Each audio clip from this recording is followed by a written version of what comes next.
Like to welcome everybody here, executing the vision. And today we've got Dustin with Red, White, and Badass Coffee Company. That's the correct name, isn't it? Yeah, close. Red, It's red, white, and badass brew. But Badass Brew. Okay, yeah, yeah, yeah, got we it, kind of got did it. a different spin on it, man, than the coffee. Yeah. All right. Well, cool. So first, what I want to just like to do is have everybody get an idea of just where you're from. Where'd you grow up? What was life all about there? And then the one question I like to ask on that front too is, uh, what lesson did you learn in childhood that you feel like applies today to your business? Oh man, that oof. So How I much guess time do we let's, got? Yeah. yeah. So I grew up in Oklahoma. I had kind of a I wouldn't say like super rough upbringing, but rough upbringing. My mom wasn't really around. My dad was there, but he's a firefighter and in the construction business. So it kind of, he was a little bit of a harder soul, and how he grew up was not the easiest way. But my childhood was still pretty good. He did the best he could for me as a father, and but man, I struggled in school. Was not very good at all in school all the way. I mean, hell, I fell fifth grade or first grade. I got held back in first grade. So that was like my sign of like my school career was getting held back in first grade. And what do you And think that was? Because there's a lot of talk about that. I feel like these days we have two children that are in third grade, mm, um, and the one of them that like the one that is actually quite smart. I mean, he can sit down and read any book you and I could read, but does struggle in school. And, so we do a fair amount of research on what's that about and everything. Like, what for your situation, why did it seem like that was the case? Because obviously you're successful in life. And so, what was it about school that was so challenging? there was a couple of things. Childhood trauma was one of them. I think a lot of things that happen in kids' childhoods go undiagnosed or misdiagnosed. And mine had to do with a couple of things: ADHD, which is attention deficit hyperactive disorder.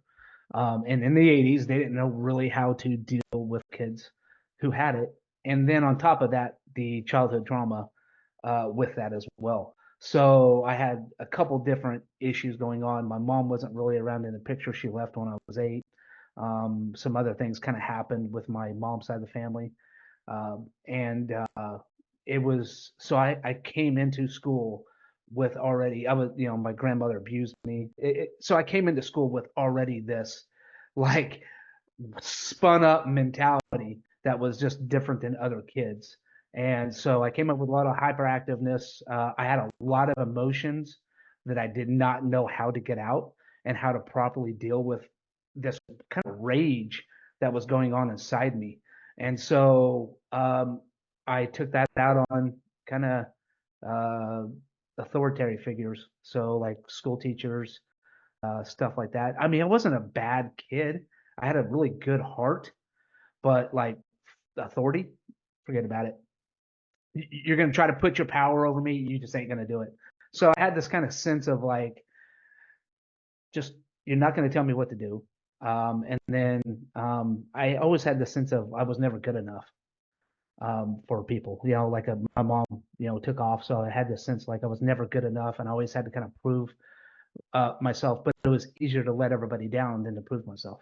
So if I set just bad expectations, well, shit, they just have this bad expectation of me. So I didn't have real expectations of growing up. I had no this desire to fulfill this destiny.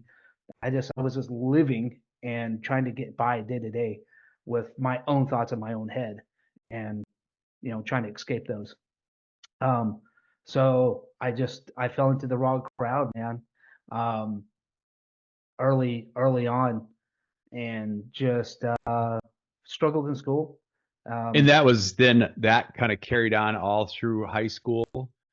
oh, so I was getting C's and D's in like fourth, fifth grade, middle school, you know, D's, probably some F's, maybe. I can't remember, but very low in the grading poll. I hit high school, rocked the cliff, boom, failed completely, miserably.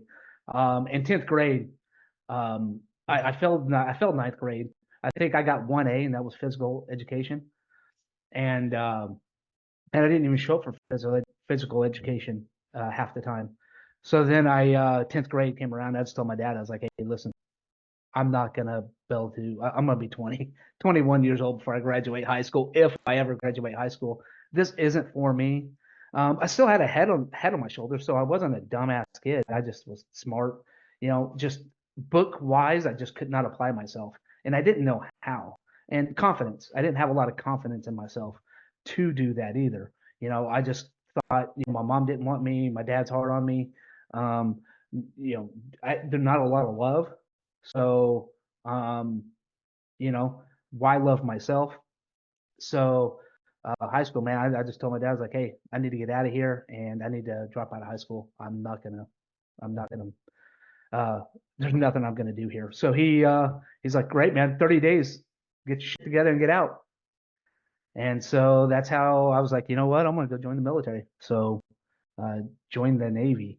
And growing up, everybody told me I couldn't do things. I'm not good. I just couldn't do things. So getting in the military was my first test of could I do something and could I do it on my own? And that right then and there, right when I joined and when I made that decision, I've already broken the mold. I've already proven that I could take a step to go do something that other people said I couldn't do. Now it's just go and prove it and do it in the military. So I went in the military and actually found some solace in the military and just really excelled in it and graduated A school, first of my class. Again, I'm a kid who dropped out of high school with struggling in school, and I graduated first in my A school, my training. And now, would you say that, because you talked before about having a problem with authority, and obviously it doesn't seem like the military is a place where that flies. Now, so would you say that was a thing where when you made that commitment and decided I'm leaving high school, I'm going to do this, where you then had a bit of a change of your attitude, or was it more like once you arrived, they made it clear that this shit's no longer going to fly? Yeah, they made it clear this shit's no longer gonna fly. I wouldn't. People who have a problem with authority they actually kind of do pretty well in the military, especially once they get like leadership training and get some proper leadership training. They can do very well. Yeah. So that wouldn't be a deterrent for somebody to go in. It was, I think it was just the authority around me.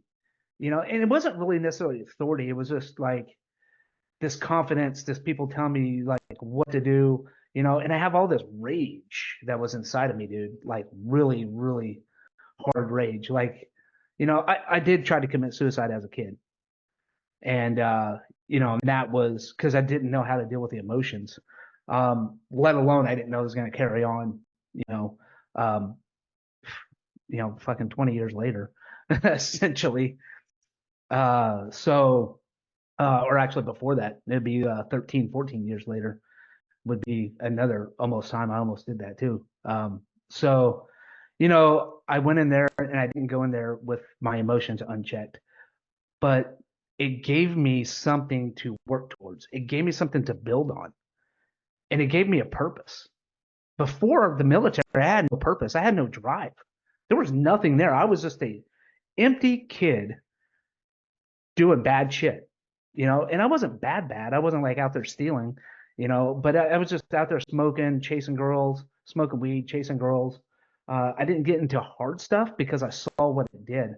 I did rekindle with my mom later on a little bit, but then it just went off the hill because of there was some drug use with that as well, and that I saw her doing. And I was like, fuck that. I don't want that. That's not a part of me.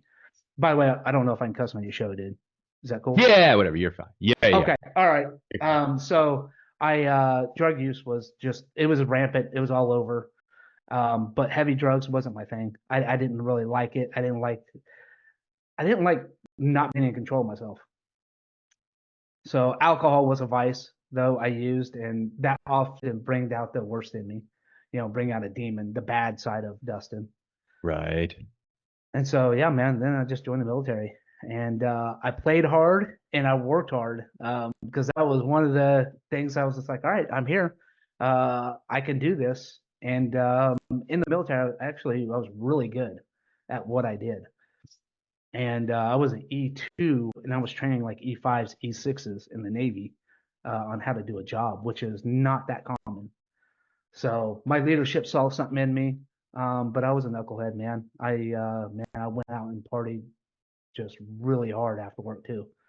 So and that carried on for a couple of years, for a while actually, and then I ended up getting married at a young age in the military, and then from there, I kind of got voluntold to do a job to fly UAVs.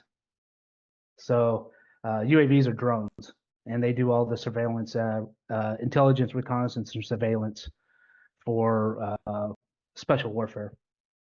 So and that was pretty much the beginning and the end of the career. That was And and now initially that starts the idea. You're just still based here in the States for the most part doing that. Is that correct? correct. Yeah. Well, no, I wasn't based here in the States. That is like the big predators, global hawks, stuff like that. Those big drones, those are based out here in the States. The ones I flew, we would go out with the teams or whatever unit we're attached to, and we would go out with them and do all their drone surveillance, or they would do it from a hub. But we were kind of one of the first ones to kind of get integrated with the SEAL teams, and that was a really neat opportunity. Um, And and for the most part in that situation, so you're working with the SEAL teams, you're going on a mission. The drones are kind of that reconnaissance, the eyes in the sky type thing for the most part. yeah, so we do a lot of pre-planning. So we'll look at all of the activities, see what's going on before the mission, and see who's kind of moving around, who's meandering, see what the activity is, see what the vibe is in the area, and then we'll ramp up and we'll start kind of getting ready for the mission. And it depends on what kind of mission, so there's a lot of different levels of what we're going to be doing and how we're going to be treating and how we're going to do surveillance based on that mission. But for the most part, if we were out in the middle of Afghanistan, we would do, they call it hearts and minds. I don't know if you've ever heard of it. This hearts and minds, we're going to go out there and try to win the hearts of the local farmers and shit like that. And terrible idea. But they, it's because I mean, it's hard to say if it even worked because I can get into that later. I mean, you have the Taliban on one side, you have the American, forces and UN forces on one side, and you got the people who just are farmers and they just want to be left the hell alone. So you got us trying to help them out to get intel, and then you got, Al Qaeda over here saying, "Oh, hey, if you do this, we're going to kill you and your family." So just a terrible idea, man. It was just Right. They bad just all want around. to I mean, we stay got out some of it. great, yeah, well, yeah, they just want to stay out, but we got some great intel. So we'll go and fly. But normally what we do is hearts and minds. We go out in the community, see who's there, identify bad guys while they're out there. So we'll ramp up on purpose. We'll stage up on purpose. And then we get the vibe, see how everybody's acting. And then you just start seeing the shift. Then you start seeing people go hiding. Then you start seeing people starting laying some batteries, connecting IEDs. Then you start seeing some people who are lookouts. And then you'd see the activity. Then you'll see them start moving some cache weapons around. Um, yeah, so it's a cat and mouse game, which was fun as hell to do. I loved it, but and then certain other missions they're not being seen. We're just flying around, making sure we don't have anybody ambushing or anything like that, or checking out the area, make sure they're safe, as Yeah. safe as you can be in the middle of war. You know, yeah. So yeah, man, I got voluntold to do that job. It was one of my CEOs. I had a close relationship with him, and he's like, "Hey, dude, you should go do this job." And I was like, "Well, what is that?" Well, I didn't even know what a drone was. That's a crazy. I had no idea what a drone was. He's like, "Oh, it's like playing video games, man." And I'm like, "Great, I don't play video games." And sit behind a computer, bang my head against the wall. No, and I was just like, "Yeah, no, sir." He's like, "Great, I'm going to take that as a yes." And I was like, "Are you kidding me?" like, great. And so I had to go tell my wife at the time. I was like, hey, I'm got signed up for this job. I have no idea what it is. So you can ask me all the questions you want. I will know nothing about this. And nobody even knew. It was a brand new program. Not brand new, but like very new program. And so they didn't even, the training pipeline was nothing like I've ever seen in the military ever. Matter of fact, it wasn't even military training. It was all civilian training, and very small portion at the very end was military training. So they send us in this training, fly us and spend a lot of money to teach us how to fly UAVs. And then they send us to Afghanistan, or my unit to Afghanistan. And that's a unit, but we only had like 6 dudes. And so we go to Afghanistan. They didn't teach us how to. I mean, they sent us to like a 4-day school of like, you got an hour of land ops, convoy training, shooting I was already kind of good at, so that wasn't an issue. But they didn't teach you how to really be a fucking soldier. So here we are in the middle of war, and I'm like, what do I do? And the funny story I like to tell is first time, I mean, just got into theater. I'm on this helo, and I'm surrounded by SEALs, and I'm sitting between the SEALs' legs, and I'm sitting here like, okay, flying, and all of a sudden, boom, boom, boom, boom, boom happens, and I clinch up and like jump, but you're not jumping, you're just clinching up. I'm like, oh my god, like what the hell was that? And this freaking guy behind me, he starts laughing. He's like, hey, can you do that again? Because my butt cheeks clamped up so hard. So he's making this freaking joke. And I start laughing. I was just like, yeah, that's funny. So immediately he knew. He's like, oh my God, this guy is greener than grass, man. We get out of the helo. They start stacking up and, taking positions. And so I don't know what to do. I've never done this. So I just kind of like on this other SEAL's hip and like, okay, fuck it. I'm just going to stick with this guy. Like I have no idea what to do. My M4 wasn't even loaded. So if they were shooting at us, I wasn't shooting back. I would even have a magazine in my M4, and I was like, oh crap. So I was like, I pulled one out, like, did anybody see that? And at that moment, though, which they did see it. So at that moment, I thought for sure they were just going to say, you know what, this guy is more dangerous than anything else out here. We don't want him out here. We want somebody who has that kind of experience, which that didn't really exist in the UAV world at the time. So anyway, they ended up kind of taking me underneath the wing and training me up a little bit, which was awesome. So yeah, I was gonna say. So it seems, obviously, to me, by the name of your company, that the military was an unbelievable experience for you, right? It changed your life, and you're very committed to it and everything there. Yeah, man, it did. It really did change my life. And it changed for the better. I didn't see it at the time. I ended up getting hurt. And it ended up it just ended my military career. I was going to do 20 years. And I went and fought it up in Washington, and the doctor said, or the panel, I can't remember what they call it anyway. The medical board panel said, you're a liability, not an asset. And so here I am, not much different than I was when I was 18 years old, 16 years old, in Oklahoma, but now I have a wife, mortgage, and kids. And so now I'm stuck. Like, what the hell am I going to do with my life? Man, I was lost. Job in and out. Yeah, and so you're now over there in the military for how long before you got injured? I was in for 12 years. Okay, 12, okay. 11 and a half years. Yeah. Okay, so you've been at this for a long time. This is like your life. You're part of the team. This is the jam. Things are great. Yep. And then, bam, you get a random injury. Yeah. And then next thing you know, you're just it just spiraled out of control, man. From ankle injury to now a back injury to head issues. It was just fucking one thing after another. And I was like, oh my God. And I really felt worthless, after they were done with me. I felt discarded, just like I was, just like I was when I was a kid. I felt discarded. So I didn't have a mission. I didn't have a drive. I didn't have a purpose anymore. Lost it. Gone. Identity just sucked right out of me. And then And now, what about the guys then you're with? Because obviously, to me, it's yeah. In hearing your story previously, right? That the idea that military was amazing, to change your life for the better, but then all of a sudden they kind of turn and kick you in the ass, from a random injury you get there.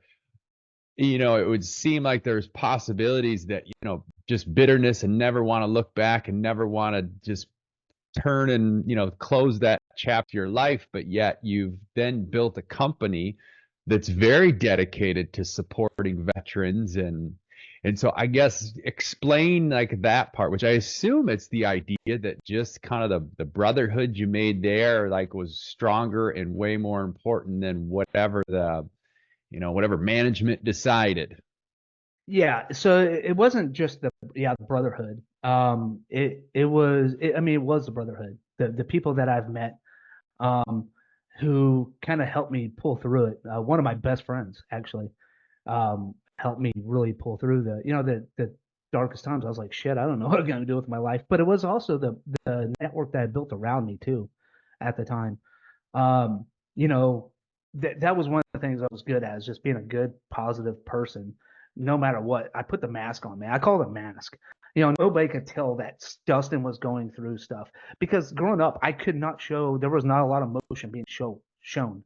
So boom, put that on. My wife probably she saw the darkest side of me, and that was probably the only person at the time that saw that dark side of me, is because she was around 24/7, and she was my rock, and just, you know, but yeah, man, the brotherhood was fantastic. I didn't, I, when I got retired, I didn't have regret. I didn't really have a lot of remorse. Um, I just, I just missed, I just missed the camaraderie. I missed the brotherhood, and it wasn't the job. The job was fantastic, but it was just my support structure was just kind of ripped the fuck out, man. And so that's what what military brings, is when you got that unit of people, man, and you're tight, that support structure is huge. That is your support structure. When you go into that room with those guys that you're working next to every single day, they are your therapist. People just don't realize that. And then it's just gone.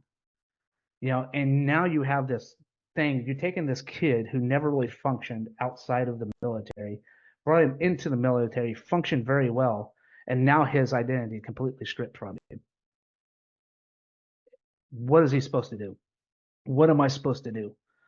And so it was hard, man. I took it hard, because it wasn't just retiring. It was like I didn't finish.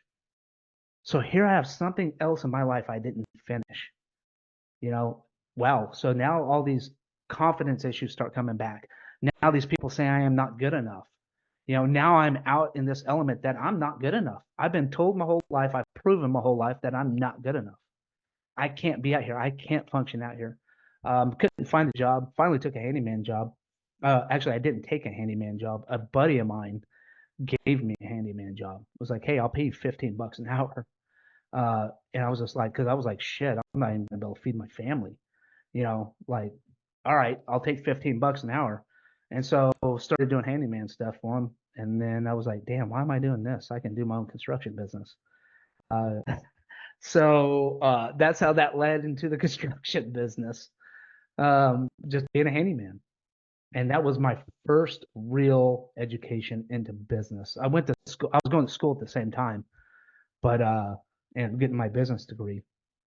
But yeah, man, that was my first education into it. That was my first lick of business, man. My first taste of business, and boom, I found love, found my drive, found my purpose. I found a vision.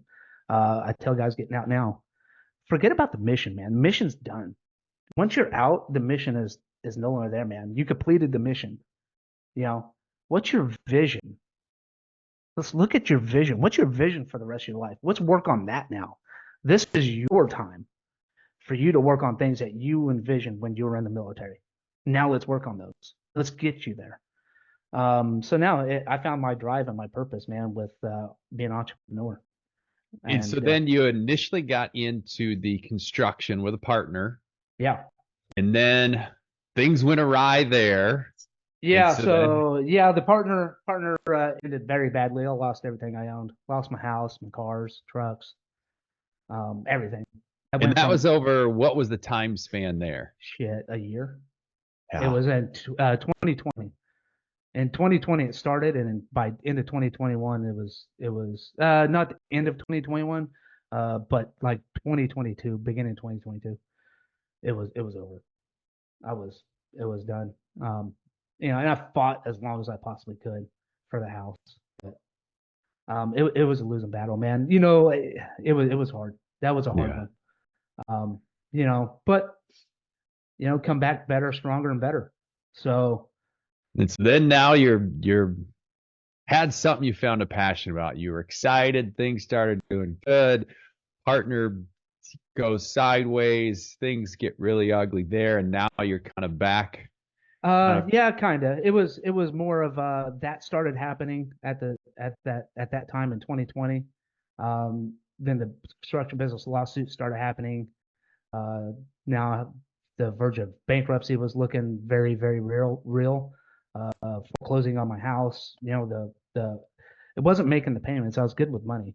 It was we had a line of credit through the construction business, and they were like, and my house was attached to it, and so they're like, we want our money, and that was bad. And then my oldest son, same time, 2021, fell into drugs, and senior in high school, 4.3 GPA, smart as a whip. What you were talking about earlier about your kid, man.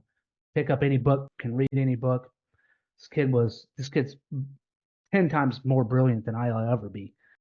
And gotten drugs and over with a woman, with a girl. And just I had that same talk that I had with him, that my dad had with me. Hey, man, you got to get your shit together or get out. And he's still finding his way today. And then my oldest daughter, about a month after he left the house, tried to commit suicide. And that was all in 2021. And then that was the time after that I wrote five letters to five different buddies of mine, and I was done. I was going to commit suicide. And the day I was going to do it, I went to go visit a buddy of mine. And at the end of it, I told him, "Hey, dude, I love you, buddy. It's been great knowing you." And he's very kind of in tune with, you know, what's going on. He's like, "What the hell are you talking about?" And I just told him, "I'm lousy, dude. I'm a lousy father. I'm a lousy partner. I can't catch a break in life. I'm just done. I'm tired of being tired, and I just want to end it. I just want to not wake up anymore because ever since going through all this, lost all my money. I was just tired and I was done. I was ready to end it. Every day I'd wake up not wanting to wake up, and every moment I was awake would be consumed by thoughts of suicide. And at that moment, that was kind of a breaking point. And then soon after, my house was getting taken, or I had to either get taken or sell it. And I was like, you know what? I'm going to be homeless. My credit shot. I'm going to be living probably in my truck if that isn't getting taken. So I'm going to be somewhere. I'm going to be just living by the creek somewhere. And I couldn't fathom the moment because I thought all the material things mattered in life. These people who saw me as this great success has now seen me as a complete disaster, utter failure. And in their eyes, I'm like, wow, I just made the ultimate failure. And I had a hard time facing that kind of music. And so I was done. I took some pills, grabbed my gun, drank a little bit, and was ready to commit suicide. Ended up passing out. And my same buddy uh, came over um, because of I called my daughter, and was just like, hey, love you. I didn't really know she was this in tune to her feelings at this point in her life. But she realized something was off with me and told her mom, and then her mom got a hold of my best friend James, and then he came over to my house and realized everything was locked up, shuttered up, the whole 9 yards, and police came and all the whole 9 yards, man. And that was the start. That day was the start of me getting better. Because after I woke up, he was just like, "Hey, dude, cops are here." Blah blah blah. I had the gun still in my hand, and I put the gun away. Cops came, answered all the questions right, so I didn't get a 5150. And what that means is mentally insane or mental health issues, and they take all my guns away, which they probably should have. And then that day he stayed with me, slept with me in my bed, so the alcohol and pills would get on my system, and then started getting help that day. Next day, started getting help, and been better ever since. So Wow. yeah, and coffee was the one thing that actually I looked forward to through all Yeah. that, man. And That so was that's what the now journey started there with that yeah, idea, right? You made the yeah, comment of like coffee was the thing you enjoyed. And so that's kind of what got you pointed down the path you're on now. that's exactly it, man. Red, white, and badass brew. That's how it was born. So it was, I had another business besides that. I cleaned solar panels. And so right as the construction business started going bad, I was like, shit, I need a source of income. I need money. So my thought wasn't to go get a job. It was just like, all right, well, go do another business. And so that was business number three. And so I started a solo cleaning business and did really well. But then in 2021, same thing, the same year, man, that year was wow. Like, God, you have put the stress on my shoulders and the weight was unbearable. Found out I had skin cancer as well. And I didn't even think about it. Like when they told me, I was just like, nah, well, I'm dying anyway. So not that big of a news. Like, Yeah, makes perfect sense. yeah, yeah. Anything else? You want a foot too? Like, I can't walk. Go ahead. So yeah, yeah. They cut that out of me, and now, but you know, I look back at the year, man, and I'm just like, wow, like people getting the news that they have skin cancer or cancer period would be like devastating. I mean, like completely. I was just like, okay, like you beat me to it. Wild man. But now, man, I'm alive, thriving, and our mission is to help people out, man. Our mission is to help veterans that are suicidal to help prevent them from committing that permanent solution to a temporary problem. Yeah, okay. So now let's talk about the coffee. Yeah. So you start kind of like getting into that and realize that, hey, this is a passion I have. I love business. I love coffee. How do I bring these things together and make something out of this? So kind of just walk me through that little process and how the ball got rolling there. So I sold my solar clean business, and dude, I'm not even gonna say I didn't even have a passion for it at the time. That was even what's wild. I didn't even have a passion for it. I was, I just sold my solar cleaning business, and this is in 2021 as well. So in 2021, I'm telling you, man, it was fucking a wild ass year. And so I sold it, and I was sitting there drinking Starbucks and going, what the hell am I gonna do with my life now? Just like I have to do something. And I was like, man, I just bought this $6 Starbucks. I don't even like it. And I bought this. I was like, how did they get me to buy this shitty ass coffee? So I put it aside, and I was like, how to start a coffee business, Google. And so I really went to Google and said, how do you start a coffee business? And I was like, oh shit, I got a buddy who has a little roaster. I was like, hey, dude, do you know how to roast coffee still? He's like, yeah, man, come on over. So went over to the little shop, and there, boom. Within a week, it wasn't Red, White, and Badass Brew initially. It was basic badass coffee company. is what it was, because I like pumpkin spice, man. And so all my guys, uh, everybody who knows me calls me basic bitch because of I like pumpkin spice. And I mean like pumpkin spice coffee, pumpkin Right, spice everything. Dude, I have pumpkin spice honey in my cupboard right now. So they call me a basic bitch. And so I made this little video of me eating pumpkin spice crap, just food, whatever it was, food. And, because they would always tag me on Facebook with like pumpkin spice crap. And so finally, I just like, screw it. I'm going to get the last laugh. I made this video of me eating this pumpkin spice stuff. And then people actually liked it. And then I started making stupid videos about it. And you see it, man, on YouTube and TikTok and all that crap. People like that stuff. And so then I just called myself Basic Badass.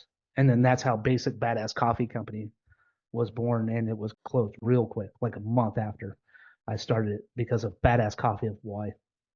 Oh, gotcha. Yeah, assist and deceased letter. Yeah. Yeah. And my first instinct was like, well, I've already acted as my own lawyer before, and you guys aren't big enough. I fought the union. So watch this and hold my beer. And I was going to Xerox scan my ass and put some lips on it and say kiss it and send that back to him as my response. But then I thought about it. I was like, I'm not really attached to this name. And then I started writing down names, and Red, White, and Badass Brew is how that was born. And how I came up with that name, I was like, damn, that name right there, that identifies me as a person. It shows what I stand for. And there's nothing, exactly what we do, except for it does get confused with beer. Yeah, but it's okay.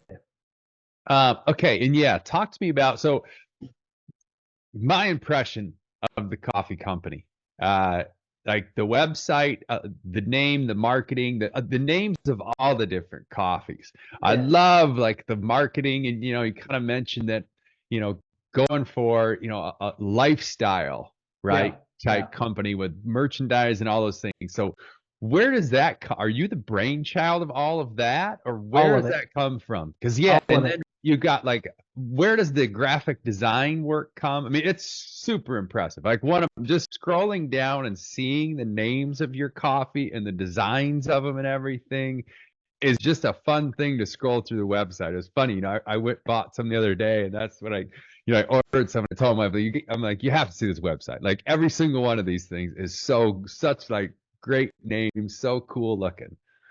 Yeah, man. I came up with a vision, and so I'm the visionary behind the branding, the marketing. But hold on, but we have to stop. I thank you so much for saying that. But I don't see it. It's not that hard. I'm not an artist. Just straight up, like you give me a pen or a pencil and a piece of paper, I'm not over there doing a Picasso. Like I can barely draw a straight stick figure. So a lot of programs that help me out with this, but I just start kind of brainstorming, man, and going through the names and saying, all right, what coffee am I using? And then that's how I start building. Then I'm like, okay, how does this make me feel? Like, like what is this in this coffee that makes me feel? And I'm like, all right. And then I start taking my notes, and then I start formulating a name, and then I'd come up with the name, and then boom, man, I'll just hit one. I'm like, you're it, dude. You're it. Like no luck's given. St. Pat, exactly what that means. Like there's nothing about it. No luck's given, man. It's a great name. And then I come up with some labels, and have a little program that, helps me out in it. And then, yeah, man. So if you like these, man, just wait, dude. Just, hold my beer moment, man. We got some stuff coming. And then on the coffee flavors, so the whiskey one arrived, and just the smell of it's amazing, right? As soon as you take it out of the box and like smell the whole thing. And so, once again, like a very creative, right? Like a lot of just kind of creative. And so at least for me, there's that, I can fall into that creative space, right? We're just that thinking of the different names, the different, kind of flavors you want to make, all that stuff. And then the struggle is now flip the switch and get in that operational mindset. Right now have to flip that switch and deal with accounting. have to flip that switch and deal with all of the operational, organizational. And that's where I personally like, I feel like if I can do either one of those things really, really well if I just get in the space, I feel like, right? But what's Yeah. so hard for me is that idea of, look at my calendar for the day and it's like, okay, this part of the day, I need to do something really creative. And then I need to like shift gears and then do the real operational focus stuff.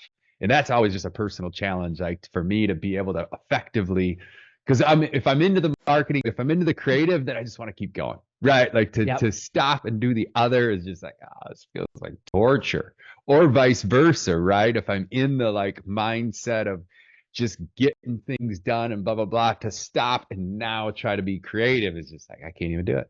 I can't even do it.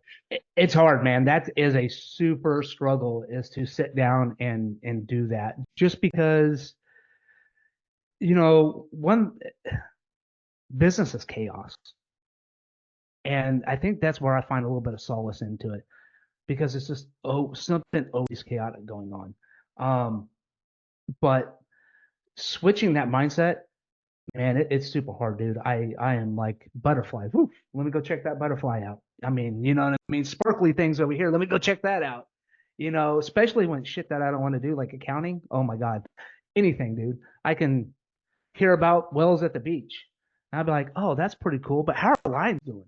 Like, I mean, because I just don't want to do it. It's super hard. You have to, especially for me, because I mean, I still have ADHD. So I'm still like a little child that's just buzzing around, man. I have to really sit and focus and getting in mindset. So what I usually do is I do that at night, because now it's like, okay, I don't like it. I have my day where I can be productive, and then I can just, meander on and power through that as best as I can. But it's the struggles of new business, and that's the thing is, man, if you can just get that mindset in there and knock it out, eventually you're gonna have somebody do the job you don't want to do. And that's the motivator for me. Is like, boom, let's build this. I need somebody in this specific realm because I don't want to do it. Like, I love the creative aspect. I love making the videos. I love making, funny videos. I mean, I have a whole ton of scripts just ready to be built out and stuff like that, because that's fun, that creative side. I didn't even know I was that creative, actually. Had no idea. And then, building the labels, building the bags, making it look designed, the catchiness, all that stuff, man. I love that aspect of it. I love going out and meeting new people. Love the events. I love networking. I suck at sales. That's one thing I suck at. I don't suck at getting in front of people. Everybody's like, "Oh, you're a natural salesman." I was like, "Well, how come I can't sell water to a freaking dehydrated camel?"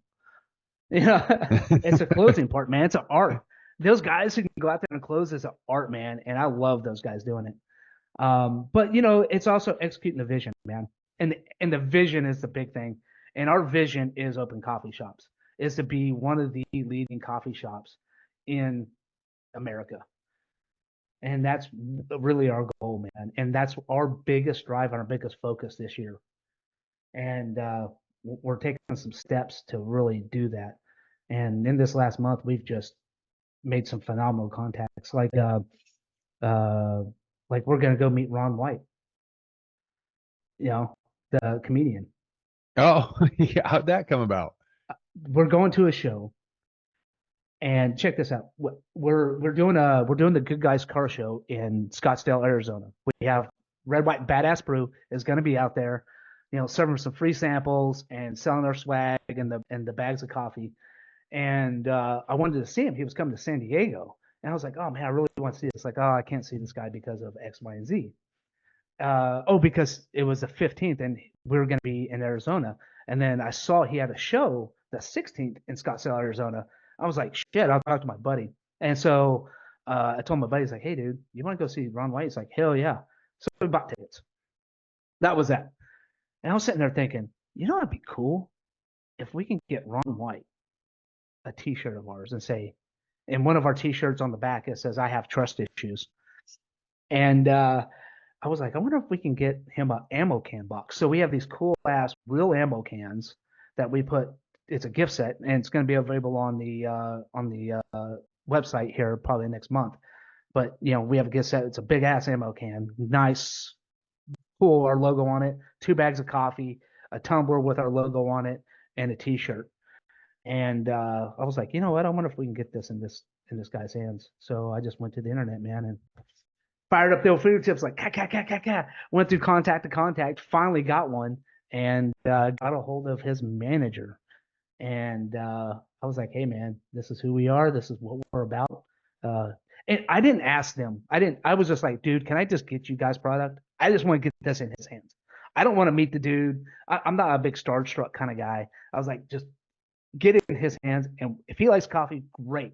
He'll maybe post about it. I don't know, or tell his friends.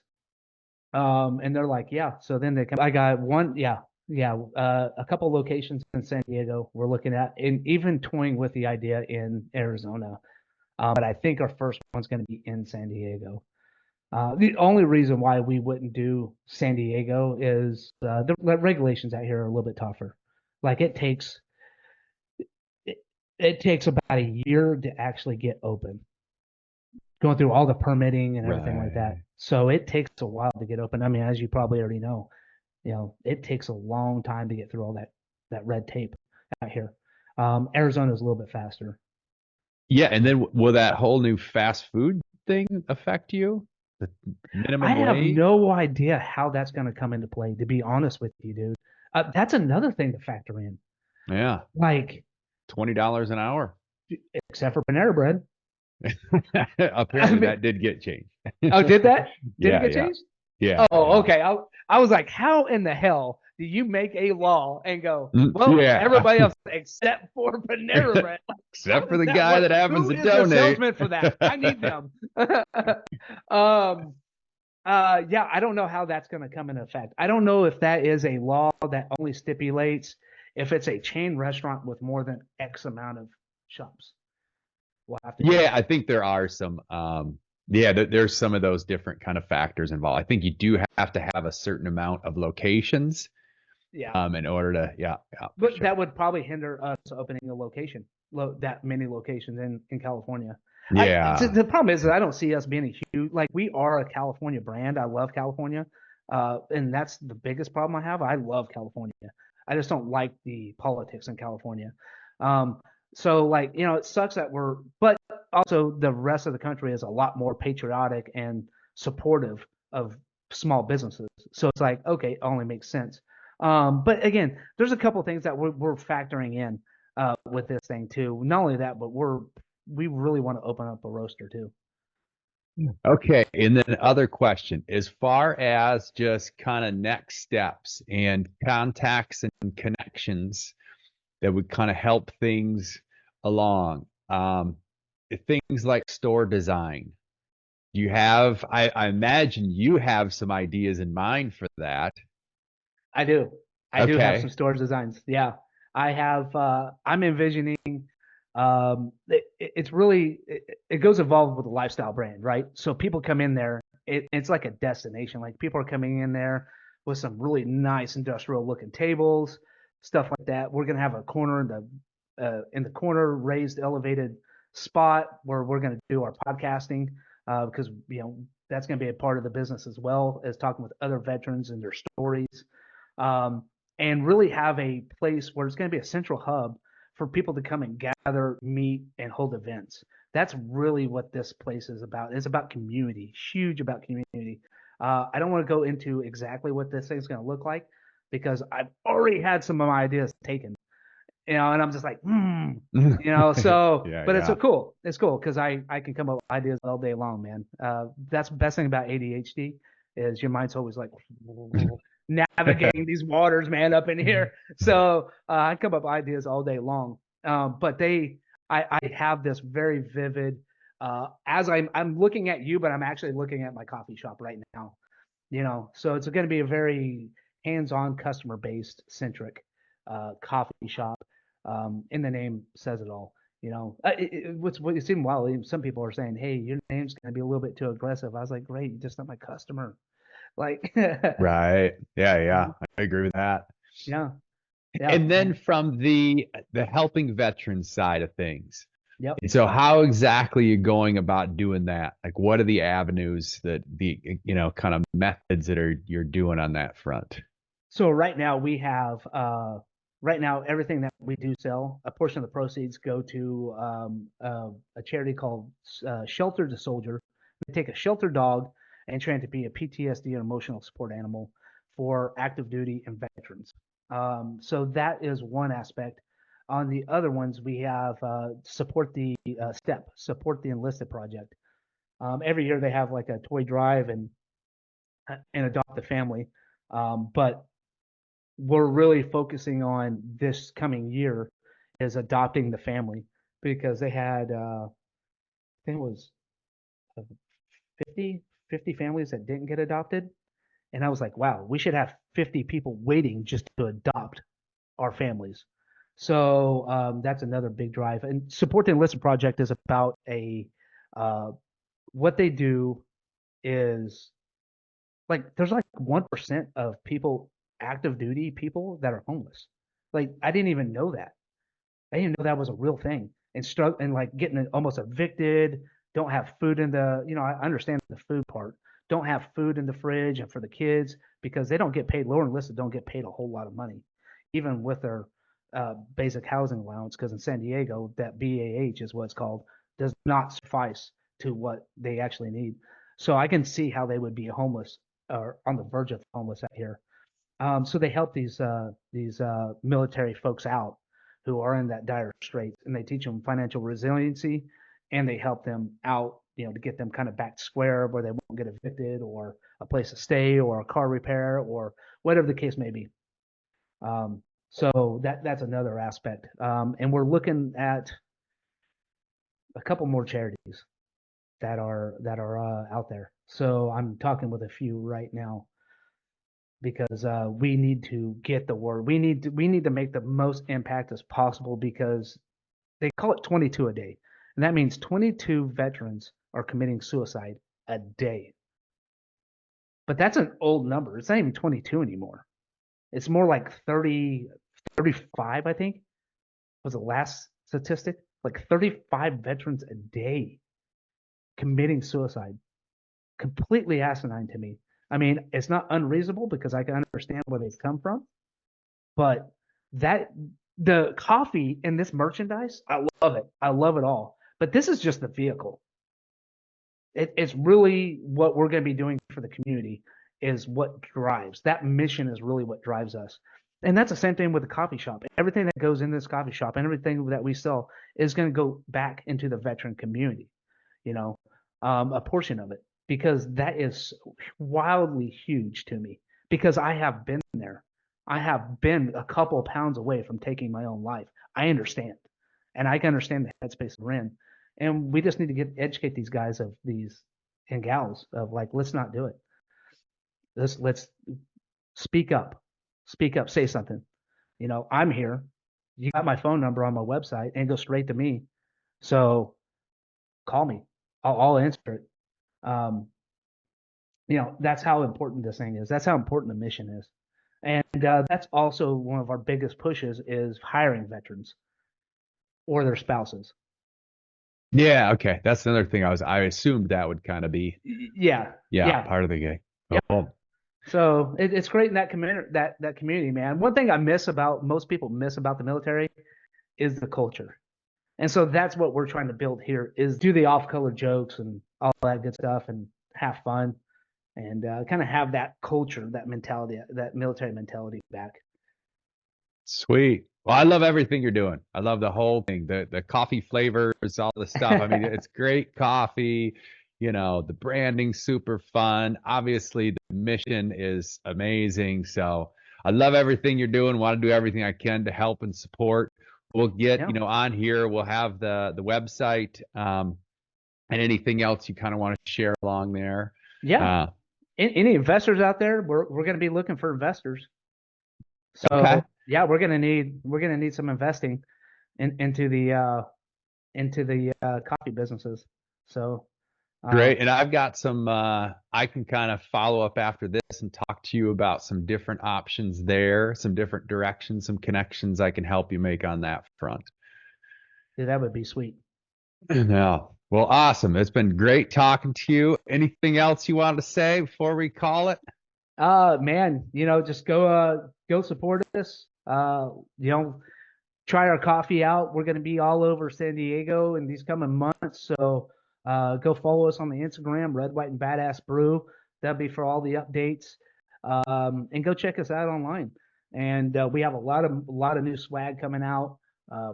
We have some new coffee coming out. We got some things in the works that is going to be a good thing for everybody, and some fun things. So go check us out. Follow us, support us. You're supporting the mission, and yeah, and hopefully we'll see you at the grand opening of a coffee shop soon. Perfect. Awesome, man. Well, as always, it's great connecting to you. Love hearing your story and looking forward to the grand opening of the first shop. Oh man.